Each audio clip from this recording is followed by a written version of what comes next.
우리가 매일 선포하며 기도하는 시편 91편은 여러분이 기도하고 선포할 때마다 이거 왜 이렇게 하는지 그런 생각이 아마 한 번쯤은 들어가실 거라고 생각합니다.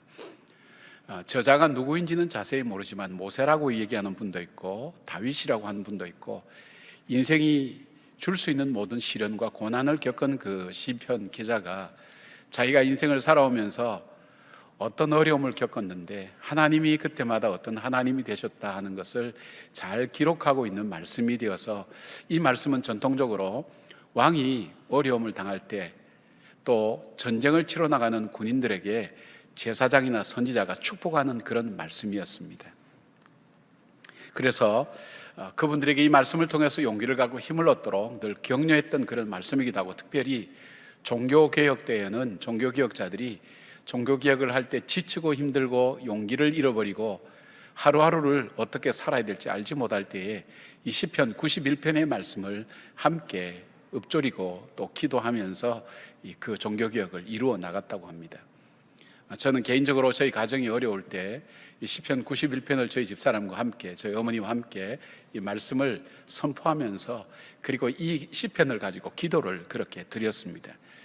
그 과정을 통해서 이 말씀이 갖고 있는 능력이, 또 말씀이 주는 힘이, 권능이 얼만큼 귀하구나 하는 것을 생각할 수가 있었던 것입니다. 평안할 때와는 다르게 우리 인생이 시련과 고난이 올 때는 우리가 사는 것이 달라져야 됩니다. 고난을 이겨냈던 욥은 그가 고난의 때에 그가 가졌던 하나의 원칙인데, 그것은 하나님의 절대 주권을 믿는 겁니다. 하나님께서 이 가운데도 함께 계시고 여전히 지금도 이를 통해서 일하고 계신다는 것을 그는 믿음으로 고백하면서 자기의 아픔과 고통스러운 마음을 하나님께 다 쏟아낼 수 있었고, 입술로 하나님을 부인하는 죄를 범치 아니하도록 했고, 하나님께 더 적극적으로 예배하는 자리에 나올 수 있어서 하나님과 더 가까워져서 그 나중에 이렇게 고백하죠. 귀로만 들었던 하나님을 이제 눈으로 뵙는다고. 그리고 그 고난과 시련을 통해서 자신이 정금같이 나오게 되었노라고 그렇게 고백하고 있습니다. 그런 면에서 오늘 우리가 시편 91편을 매일 예배 때마다 선포하고, 또 우리가 가정 예배 드릴 때도 선포하면서 이 시편을 가지고 나의 기도로 삼고 올려드리는 충분한 이유가 있다고 생각합니다. 그러나 이 시편 91편이 갖고 있는 의미가 무엇인가 하는 것을 좀 더 자세히 들여다볼 때에, 여러분이 기도 드릴 때에 이 말씀이 기억나고 또 이 말씀을 통해서 새 힘을 얻는 그런 역사가 있기를 바랍니다.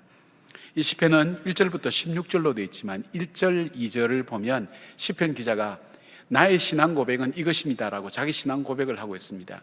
나는 하나님을 어떤 하나님으로 믿고 있습니다. 그 고백을 1절, 2절에 하고 있고, 3절부터 13절까지는 나의 살아오는 삶의 인생 여정 동안에 내가 당했던 수많은 일들 앞에 하나님은 나를 이렇게 인도해 주셨습니다 하는 것을 경험과 더불어서 설명하고 하나님이 어떤 분인가 하는 것을 말씀해 주고 있습니다.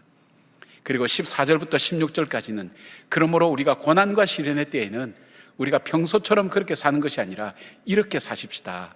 이렇게 살아야 이 고난과 시련이 우리에게 유익이 되고 이걸 통해서 우리가 더 강건해질 수 있다는 것을 말씀하면서 결론으로 내리고 있습니다. 먼저 1절, 2절은 시인이 자신의 경험을 통해 하나님이 어떤 분인가 하는 것을 그 고백했던 그 고백의 내용들이 이 1절, 2절에 나오고 있습니다. 우리가 함께 1절, 2절 읽어보겠습니다. 같이 읽겠습니다. 지존자의 은밀한 곳에 거주하며 전능자의 그늘 아래에 사는 자여, 나는 여호와를 향하여 말하기를 그는 나의 피난처요 나의 요새요 내가 의뢰하는 하나님이라 하리니. 시편 기자는 어떤 종류의 어려움과 시련이 오더라도 하나님께서 나를 반드시 보호하시고 인도하시고 공급하시는 하나님이 되셨다는 것을 고백하고 있습니다. 그날 하나님을 그에게 있어서 고백할 때 그는 네 가지를 들어서 고백을 합니다. 하나님, 내 삶에 은밀한 곳이 되어주셨다. 그 다음에 나의 그늘이 되어주셨다. 나의 피난처가 되어주셨다. 나의 요새가 되어주셨다. 사실상 자기 인생에 어떤 문제가 와도 모든 것을 다 막아주시고 보호하시고 공급하시는 그 하나님 모습을 다양하게 표현하고 있습니다. 여기 은밀한 곳은 적이 이르지 못하는 높은 곳을 말합니다. 그늘은 새끼를 보호하기 위해서 자신의 날개로 덮은 어미새의 이미지를 그렇게 얘기해 주고 있습니다. 피난처는 낮에 무더위나 밤에 추위 혹은 대적들의 공격에서 피하며 쉴 수 있는 곳을 말합니다. 요새는 백성을 지키기 위해서 높은 산에 세운 견고한 성곽을 의미합니다. 성곽에는 망루가 있어서 적이 누구이며 어떻게 오는지를 알 수 있는 높고 안전한 곳을 그렇게 의미합니다. 시편 기자는 다양한 시련과 고통 속에서 경험한 하나님을 단순히 그냥 하나님으로 부르지 않고 하나님의 다양한 이름을 부릅니다. 지극히 높으신 분인 엘리온, 전능하신 분인 엘샤다이, 언약하신 것을 바로 이루시는 여호와, 그리고 내가 어떤 상태에서도 달려갈 수 있는 나의 하나님인 엘로하이, 이렇게 고백하고 있습니다. 하나님의 보호하심과 인도하심이 정말 잘 표현되어진 네 가지로, 하나님 나에게 은밀한 곳이 되어주셨다, 나의 그늘이 되어주셨다, 나의 피난처가 되어주셨다, 나의 요새가 되어주셨다고 그렇게 합니다. 이것을 가장 잘 표현한 시가 있습니다. 이 독일 개신교 찬송가 뒤에 있는 길나서는 이를 위한 기도에 보면 바로 이 말씀의 의미를 잘 표현하고 있습니다. 제가 한번 읽어드리겠습니다. 주님이 그대 앞에 계셔서 그대에게 바른 길 보이시기 바랍니다. 주님이 그대 곁에 계셔서 그대를 팔로 껴안아 지키시기 바랍니다. 주님이 그대 뒤에 계셔서 못된 사람들의 나쁜 계획에서 그대를 보존하시길 바랍니다. 주님이 그대 아래에 계셔서 그대가 떨어지면 받아주시고 그대를 덫에서 끄집어내시기를 바랍니다. 주님이 그대 안에 계셔서 그대가 슬플 때에 그대를 위로하시기를 바랍니다.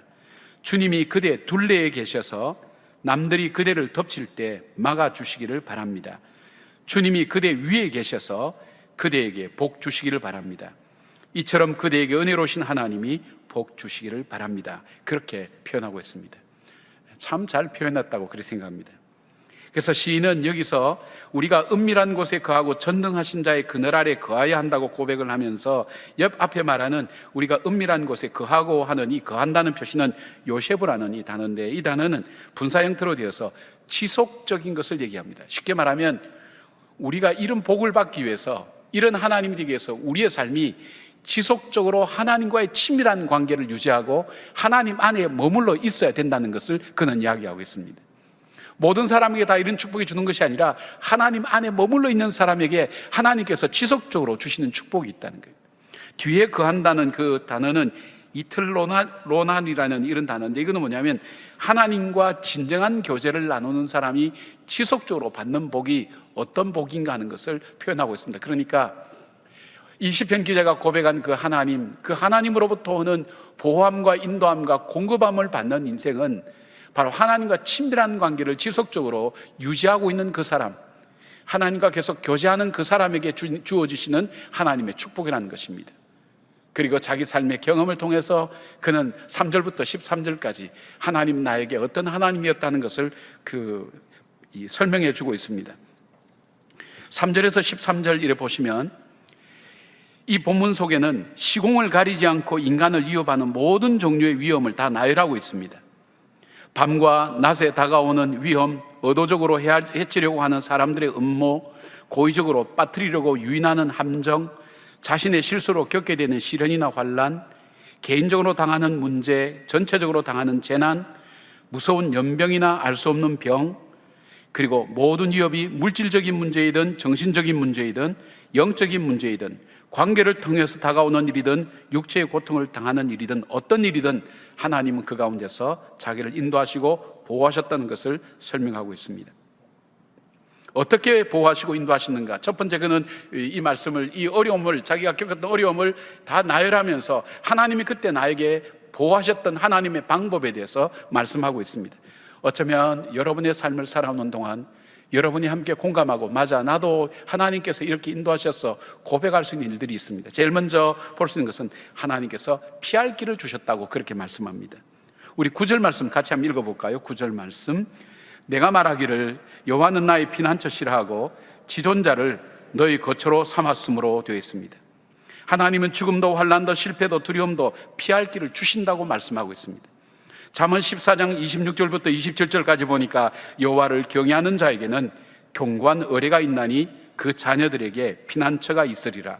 여호와를 경외하는 것은 생명의 샘이니 사망의 그늘에서 벗어나게 하느니라. 시편 46편 1절 보니까 하나님은 우리의 피난처요 힘이시니 환난 중에 만날 큰 도움이시라. 마태복음 23장 31절에 보면 예수님께서 예루살렘을 보시면서 탄식하면서 이렇게 말씀하십니다. 예루살렘아 예루살렘아 암탉이 그 새끼를 날개 아래에 모음같이 내가 내 자녀를 모으려 한 일이 몇 번이더냐. 그러나 너희가 원하지 아니하였도다. 그렇게 말씀하고 있습니다. 우리가 신약 성경에도 그렇지 않습니까? 우리가 감당하지 못할 시험은 하나님께서 우리에게 피할 길을 주신다고 하셨습니다. 내가 당하는 시험은 하나님께서 내가 감당할 수 있기에 나에게 주신 것이기 때문에 여러분이 지금 어떤 문제를 당하고 있는지 모르지만 능히 감당할 능력이 하나님 은혜가 우리 속에 있는데 우리가 감당하지 못할 것은 하나님께서 피할 길을 주셨다는 거예요. 지금도 저희 인생을 돌이켜 바라보면 이것이 만약에 내 인생에 닥쳐왔다면 나는 견딜 수 없었을 거야. 도무지 나는 이 문제를 이길 수 없었을 거야 하는 부분들이 많은데 그런 일들을 하나님께서 피하도록 해주셨다는 것을 보게 됩니다. 이스라엘 백성은 하나님께서 피난처 되신다고 초청했지만 피난처 되신 하나님을 거절하고 그들은 결국 예루살렘 성이 돌 위에 돌 하나 남지 않는 멸망을 당했던 것을 보게 됩니다. 두 번째로 시편 기자가 하나님은 자기를 어떻게 인도해 주시는가? 방패가 되어 주신다고 했습니다. 4절 말씀 같이 읽겠습니다. 4절 말씀 시작. 그가 너를 그의 깃으로 덮으시리니 내가 그의 날개 아래에 피하리로다. 그의 진실함은 방패와 손방패가 되시나니. 자신이 언약한 것을 신실하게 행하시는 분, 그 성실하심으로 내 삶 속에 내 인생의 방패와 손방패가 되어주신다.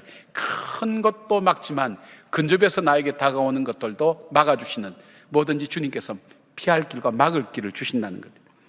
창세기 15장에 보면 1절 보면 아브라함이 조카 롯을 구하고 그 연합군들이 공격해서 조그만 400명 가지고 싸웠던 이 아브라함에게 쳐들어오면 어떻게 할까는 두려움이 아브라함 속에 가득 차 있을 때 하나님께서 나타나셔서 이렇게 말씀합니다. 아브라함아 두려워 말라. 나는 내 방패요 너희 지극히 큰 상급이라. 하나님이 선포해 주시면서 아브라함은 담대해졌습니다. 그리고 하나님께서는 아브라함에게 큰 비전을 보여주셨습니다. 하나님께서 너의 방패가 되시는데 누가 너를 건들고 누가 너에게 공격하겠는가? 방패가 되어주신다. 야곱의 아들 시몬과 레이가 자기 누이 동생 다말이 세겜의 추장의 아들한테 어려움을 당하게 될 때에 그들에게 할례를 받아야 우리의 이 여동생을 줄 수 있다고 해서 세겜 남자들이 다 할례를 받았습니다. 그때 이 시몬과 레이가 세겜 남자들을 다 죽였습니다. 이 잔인함과 이 모든 것을 본 야곱이 내가 돌아갈 곳은 베델이라고 베델로 올라가자고 할 때에 하나님께서 다른 족속으로 하여금 바로 이 야곱의 일행을 죽여가지 못하도록 방패가 되어주시고 막아주셨다는 겁니다. 자기 인생을 살아가면서 하나님께서 내 인생 속에 내가 견디지 못할 것을, 내가 당할 수밖에 없는 걸 주님께서 방패가 되어주시고 막아주셨다는 것을 그는 그렇게 고백하고 있습니다. 세 번째에는 그가 가야 될 길이라면 하나님은 보호해 주시면서 그 길을 걸어가게 만드셨다는 겁니다. 하나님은 우리를 형통한 길로 인도해 주신다고 약속하셨죠. 형통한 길이 어떤 길이라는 거 말씀을 해주셨죠. 넓은 길과 좁은 길과 좋은 길과 거친 길과 둘러갈 길과 바로 가는 지름길과 이것이 중요한 길이 아니라 형통한 길이 아니라 내가 가려고 하는 목적지에 연결되는 길이 형통한 길이라고 했죠. 하나님께서 형통한 길로 인도할 때 그것이 거친 곳이라면, 때로는 그것이 좁은 길이라면, 그것이 넓은 길이라면, 그것이 둘러가는 길이라면 그 길에 갈 수 있도록 하나님께서 예배해 주시고 준비해 주시고 걸어갈 수 있도록 해 주셨다는 그런 말씀입니다. 11절 말씀 같이 한번 읽어볼까요? 11절 말씀 읽어보겠습니다. 시작. 그가 너를 위하여 그의 천사들을 명령하사 내 모든 길에서 너를 지키게 하심이라. 다윗은 그래서 자신이 사망의 음침한 골짜기를 다닐지라도 그는 두려워하지 않는다고 했습니다. 왜냐하면 주의 지팡이와 막대기가 나를 안위하신다고 했습니다.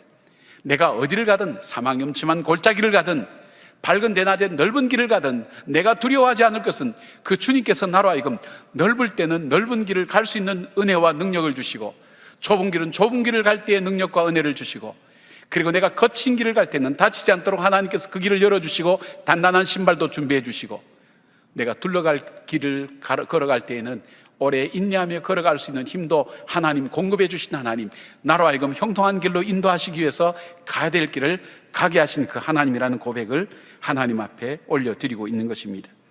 그리고 네 번째는 하나님께서 자기가 가는 길에 주셨던 것이 그 일을 감당할 능력을 주셨고 이길 수 있는 권세를 허락해 주셨다는 겁니다.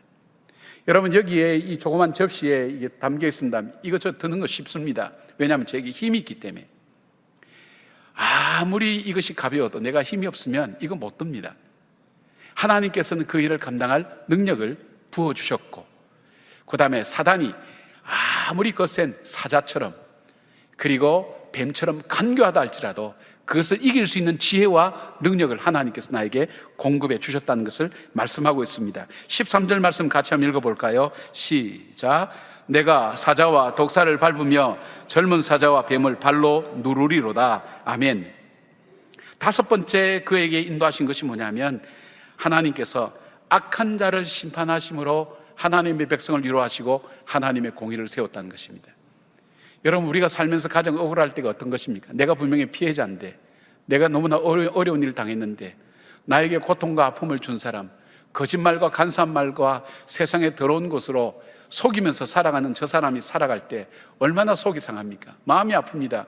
하나님 어찌하여 나를 이렇게까지 힘들게 만드십니까? 그렇게 합니다.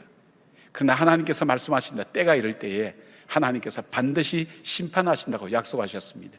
그 심판을 통해서 하나님은 공의를 베푸시는 하나님 것을 나로 하여금 믿게 만들며 용기가 꺾이지 않도록 하나님께서 붙들어 주셨다는 것입니다. 8절 말씀 같이 읽어볼까요? 8절 말씀 시작. 오직 너는 똑똑히 보리니 악인들의 보응을 내가 보리로다 되어 있습니다.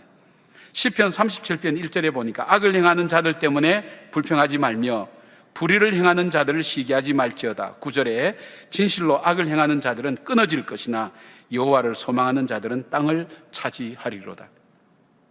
자, 한번 돌아보십시오. 하나님께서 자기 인생을, 이 사람이 어떤 어려움을 겪은지 몰라요. 아마 모세쯤 되었으면, 다윗쯤 되었으면 모든 어려움을 다 겪었을 거예요. 근데 하나님께서 그 수많은 어려움 가운데 자기를 인도해 오신 하나님의 방법이 뭐냐? 그 하나님 나의 피난처가 되어 주셨다는 거예요.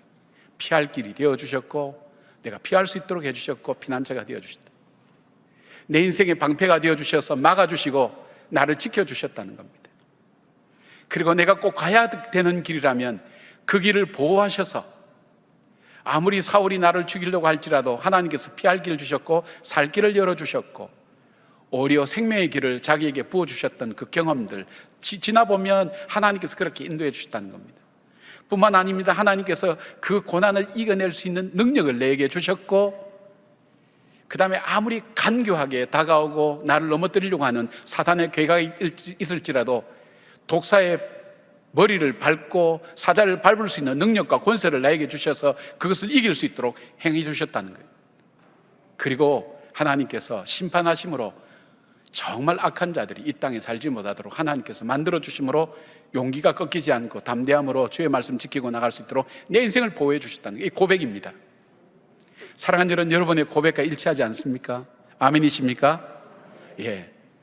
정말 지난날 살아온 삶 동안에 여러분 그냥 결코 오지 않았을 겁니다. 하나님 이렇게 인도해 주셨다는 것, 말씀을 시편 기자를 통해서 어떻게 인도해 주셨는가 하는 것을 하나하나 이렇게 설명을 해드리는 겁니다. 시편 기자는 자기의 고백을 담고, 그래서 나는 이 지존자의 은밀한 곳에 거주하며 감히 접근할 수 없는 그 하나님의 가장 깊은 곳에 내가 거주하며 전능하신 그 하나님의 그늘 아래 거하는 것이 지금 내 삶이다. 그러니까 난 담대하게 외칠 수 있어. 그 하나님은 나의 요새야, 나의 그늘이야, 나의 반석이야, 나의 산성이야. 내가 두려워하지 않는 어떤 것이야. 그 하나님 나와 함께 하셨다는 것, 그리고 자기 경험을 통해서, 자기 인생을 통해서 이렇게 살아왔다는 것을 바로 이 사람들에게 말씀합니다. 그러면서 마지막 14절부터 16절까지 믿음의 자녀들이 어려울 때 어떻게 살아야 될 것인가 하는 것을 말씀하고 있습니다. 평범할 때와 어려울 때 살아가는 삶이 다르죠. 바로 이 시편 기자는 그러므로 고난과 시련이 우리 인생에 닥칠 때, 힘들 때 우리는 이렇게 살아야 된다는 겁니다. 첫 번째로 그는 하나님을 더욱 사랑하는 삶을 살아야 된다는 겁니다. 왜냐하면 하나님은 그를 사랑하는 자를 건지시기 때문입니다. 두 번째, 하나님을 더욱 알아가는 삶을 살아야 한다고 말씀합니다. 왜냐하면 하나님은 자기를 아는 사람을 높여주시기 때문입니다. 호세아 선지자는 하나님을 힘써 알자고 외쳤습니다. 세 번째, 하나님께 더욱 간구하는 삶을 살아야 된다고 말씀합니다. 왜냐하면 하나님은 자기에게 구하는 사람의 기도에 응답하시기 때문입니다. 그리고 자기를 향해 부르짖는 사람, 그 사람이 환난 당할 때 그와 함께하며, 그와 동행하며 함께하며 그를 건지시고 그를 영화롭게 하시겠다고 약속하셨습니다. 자, 한번 정리를 하겠습니다. 내가 평범할 때 살아가는 그 삶이 신앙생활이 아니라 내가 곤고하고 어려울 때 나에게 있어서 살아야 될 그 어려움을 이겨낼 수 있는 삶의 지혜가 담긴 영적 원리가 뭐냐? 내가 하나님을 더 사랑하는 삶을 살자. 하나님을 더 깊게 하는 기회로 삼자. 그리고 내가 하나님께 더 간구하는 그런 기회로 삼자. 그렇게 삼으라는 겁니다. 자기가 그렇게 살아왔다는 것입니다. 왜 그렇게 살아야 되는가? 그는 이렇게 얘기합니다. 하나님만이 내 인생에 참 만족을 줄 수 있다는 것입니다. 여러분, 우린 돈만 있으면 만족할 것 같습니다. 남편 있고 아내 있고 자식 있으면 다 만족할 것 같습니다. 정말 만족할까 여러분? 그러면 모든 것 다 가진 사람은 왜 스스로 목숨을 던집니까? 마음속에 만족감이 없어요. 불안한 거예요. 두려운 거예요. 이 세상에 그 어떤 것도 만족할 수 없어요.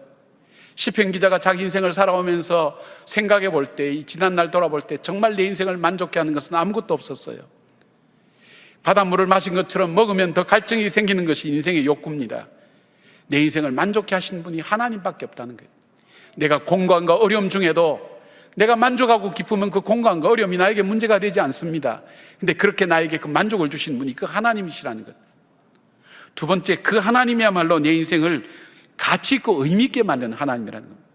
보리떡 5개와 물고기 2마리 별 것 없었지만 그 보리떡 5개와 물고기 2마리가 하나님 되심을 드러내고 광야에 모인 사람을 배부르게 만들었던 그 가치 있고 의미 있게 만든 것이 하나님이라면, 삭개오를 버려진 삭개오, 그가 돈 많고 높은 자리에 있었지만 그 삶은 의미가 없었어요. 그 삶을 의미 있고 가치 있게 만든 것이 우리 하나님이라면, 하나님은 오늘도 내가 가치 없고 허무하게 살아가는 내 삶 속에도 역사하셔서 내 삶을 가치 있고 의미 있게 만드신 분이 바로 그 하나님이기 때문입니다.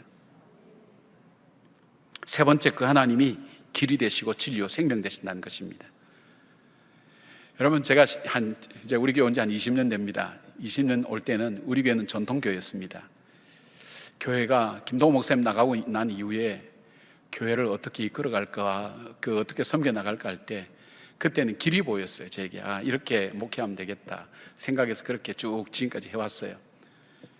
최근에 몇 년 들어오면서 사회가, 시대가 바뀌면서 제 마음속에 이젠 길이 안 보인다. 목회할 때 어디로 이 백성들을 인도해야 될지 길이 보이지 않는 거예요. 하나님 앞에 그 문제 때문에 많이 씨름했어요. 하나님, 제가 목회자인데 이 교회를 어디로 이끌어야 될지. 우리가 교만한 얘기입니다. 한 10년은 다른 교회보다는 앞서간다고 생각하고 그렇게 자부심을 갖고 교회를 이끌어 왔는데 이젠 제 길이 보이지 않습니다. 근데 갑자기 제 마음속에 내가 곧 길이요 하는 음성이 팍 들리는 거예요. 하나님이 길이라 하시는 거예요. 여러분에게 돈이 없어서, 건강이 없어서, 아무것도 없어서 막막하다고 생각될 때 하나님 여러분에게 이렇게 말씀합니다. 내가 곧 길이요 진리요 인생의 기준이요 생명이니 너에게 참 소망을 주고 힘을 주는 하나님이라. 아멘이십니까? 네, 아멘입니다. 그 하나님만이 나의 길을 열어가시고 내 삶을 가치 있고 복되게 하시고, 그 하나님만이 내 인생에 참 만족감을 주는 그 하나님이라는 것. 자, 그런 마음을 가지고 우리가 14절부터 16절 말씀을 다시 한번 읽어볼까요? 한번 읽어보십시다. 시작. 하나님이 이르시되 그가 나를 사랑한즉 내가 그를 건지리라. 그가 내 이름을 안즉 내가 그를 높이리라. 그가 내게 간구하리니 내가 그에게 응답하리라. 그들이 환난 당할 때에 내가 그와 함께하여 그를 건지고 영화롭게 하리라. 내가 그를 장수하게 함으로 그를 만족하게 하며 나의 구원을 그에게 보이리라 하시도다. 아멘. 그렇게 살았던 욥, 그 욥은 욥기 23장 10절에 이렇게 고백합니다. 그러나 내가 가는 길을 그가 아시나니 그가 나를 단련하신 후에는 내가 순금같이 되어 나오리라. 우리를 새롭게 만드실 그 하나님을 바라보며 우리가 이 어려운 시기에 이 양에 닥친 어려움 앞에 이 양의 신앙생활 할 바에는 내가 이번 기회가 하나님을 더 사랑하는 기회로 만들어 보자. 하나님을 더 아는 기회로 만들어 보자. 내가 성경을 얼만큼 알지? 성경이 지명도 인명도 다 모르지 않습니까? 여러분, 성경을 얼만큼 압니까? 성경을 더 열심히 아는, 하나님을 더 알아가는 기회로 삼자. 그리고 나에게 주어진 이 삶 속에 하나님께 더 기도하는 그런 기회로 삼자. 그런 마음 가지고 살았던 욥. 그는 정금같이 나온 자기의 삶을 경험했다고, 시편 기자는 그렇게 인도하셨던 그 하나님을 경험했다고, 내 인생을 만족해하며 나를 가치 있고 의미 있게 만들며 장수함으로 내 삶이 어떤 것인가 하는 것을 알게 하였고, 막힐 때마다 내 인생의 길이 되어 주셨던 그 하나님이 나의 하나님이라고 그렇게 고백했던 것입니다. 세계적인 설교가 있던 찰스 스펄전 목사님이 1854년도에 영국 런던에 전도하러 한 1년간 머물렀던 적이 있었다고 합니다. 근데 그 도시에 마침 콜레라가 돌기 시작했습니다. 이 콜레라는 많은 사람을 괴롭혔습니다.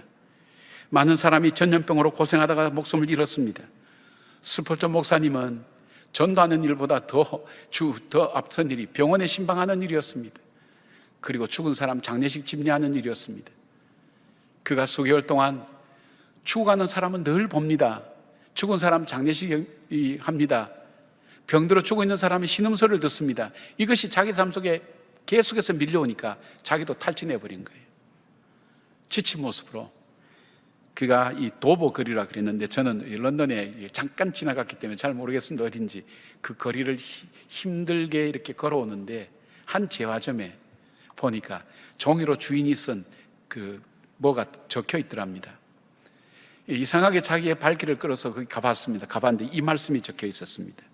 주인이 손으로 써서 붙인 글씨였는데 바로 시편 91편 9절 10절 말씀이었습니다. 내가 말하기를 여호와는 나의 피난처시라 하고 지존자를 너희 거처로 삼았으므로 화가 내게 미치지 못하며 재앙이 네 장막에 가까이 오지 못하리니. 이 말씀이 자기 가슴을 꽉 쳤습니다. 그는 집에 들어와서 글을 이렇게 적었습니다.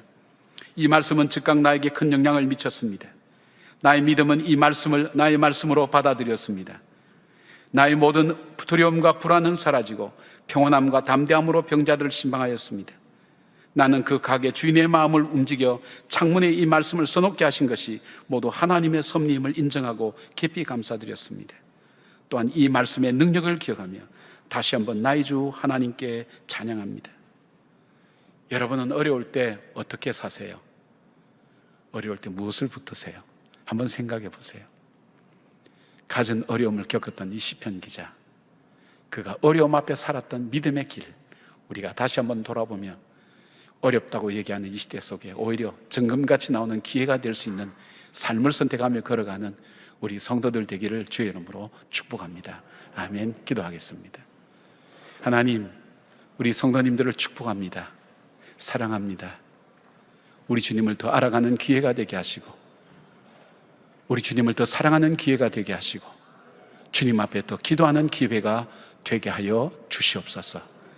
나의 삶의 길이 되어 주신 주님, 내 인생을 멋지고 아름답게 가치 있게 만들어 주신 주님, 내 인생을 만족케 하시는 그 주님을 찬양하며 믿음으로 걸어가는 저희들 가운데 우리의 하나님, 은밀한 자 되시고 요새가 되어주시고 반석이 되어주시고 그늘이 되어주시고 피난처가 되어주신 그 하나님으로 인하여 승리하는 저희들 되게 하여 주시옵소서. 예수님의 이름으로 기도드리옵나이다. 아멘.